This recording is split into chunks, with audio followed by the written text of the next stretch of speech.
Hello everyone, welcome back to the channel guys. Guess what? The other day I talked about the iPod Touch Pro and I was like, you know what, there's probably a 5% chance Apple's probably going to make it at some point. But now I think I beat those percentages because at this point I'm pretty sure there's a 1% chance Apple's actually going to make iPhone like this.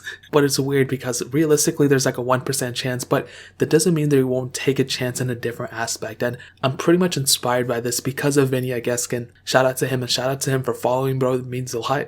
Hopefully we can make some render sometime. But he posted this thing on his story, or it was probably an Instagram video as well. And it was pretty much an iPhone that slided out, and it was the weirdest thing ever. And I was like, there's no way Apple will make that. But then I started thinking, I'm like, they could probably, if they were to make it, it wouldn't be a crazy thing and it wouldn't make no sense at all. Now, the reasoning being is, we've seen recently the Galaxy Fold, that was a pretty big chance, and now we've seen it with the Motorola Razr, that's also a pretty big chance, the newest one. And the main thing to keep in mind is that with the Galaxy Fold, that thing was selling for almost $2,000. The Motorola Razr that just came out, that thing's selling for $1,500. Apple needs to make some crazy design phone in order for them to actually be competitors to those specific manufacturers. Right now the most expensive phone Apple makes is the iPhone 11 Pro Max, which is very good. It's $1099, very good phone, don't get me wrong. But Apple needs to step it up a notch in order for them to be in the competitor league and selling phones that are kind of competitors there. I mean, there's only two ones, Motorola Razr and the Galaxy Fold, and the Galaxy Fold is really the main one right now. I don't think really too many people are going to be buying the Razr, to be honest. So this could potentially be a proer version of the iPhone 11 Pro, okay, or the 11 Pro Max for that. So in reality, it would be the same size as the 11 Pro Max for the most part, same thickness, same everything, except there would still be a single screen at the front. It's not going to fold or anything. But the weird thing is that there would be a slide out second screen from the bottom. So it'll showcase more information like I've rendered here. It's a really kind of a bad render, but it kind of gives you an idea what's going on. On the back, there would be no camera except when you slide it out, which is what the Vinny Ageskin's video actually showed. So I try to replicate that to my best of my ability. A single lightning port, maybe they'll go with two lightning ports maybe, or they'll eventually switch to USB Type-C. And I think at this point, it would pretty much be like an iPhone 11 Pro, just a better version of the Pro overall. And for sure, 100%, it would not release tomorrow. It wouldn't probably be released for another year or so. Realistically, I would probably give it a few years for Apple to kind of perfect that technology. I doubt they want to release a product and have it recalled or anything like that. We've seen that with the Galaxy Fold. We've seen that with AirPower. Apple kind of took a huge L for that. And I don't think they want to, rush this technology.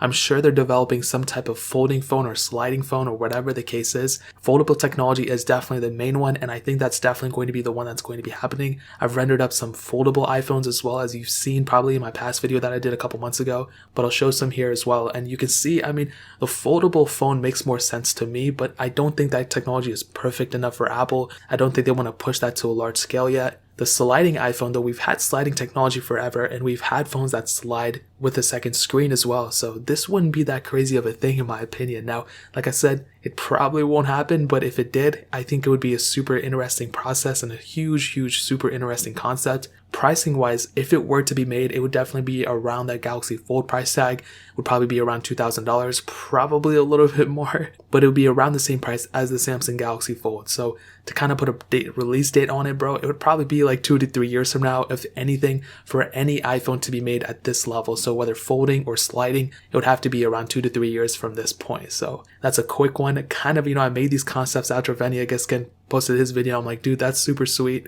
Let's see what we can do with some of these renders, and let me know what you guys think. Let me know if you guys think it's a possibility, whether it can happen or not. Would you guys be excited to see something like this, or do you think it's a waste of time for Apple to develop it? So that's pretty much it. If you guys have any other questions or anything, leave it down in the comment section below. Hit that like button, that would mean so much, but definitely hit that subscribe button. Every single subscriber that we get really does count, so it would mean so much if you guys could hit that. Also, check out the other links down in the description as well. My Twitter, my Instagram, my second channel, all those links are linked down below. I'd really appreciate it if you guys could check it out. But more importantly than everything else, I love every single one of you guys. Hopefully I'll catch you guys in the next video. Peace out till then.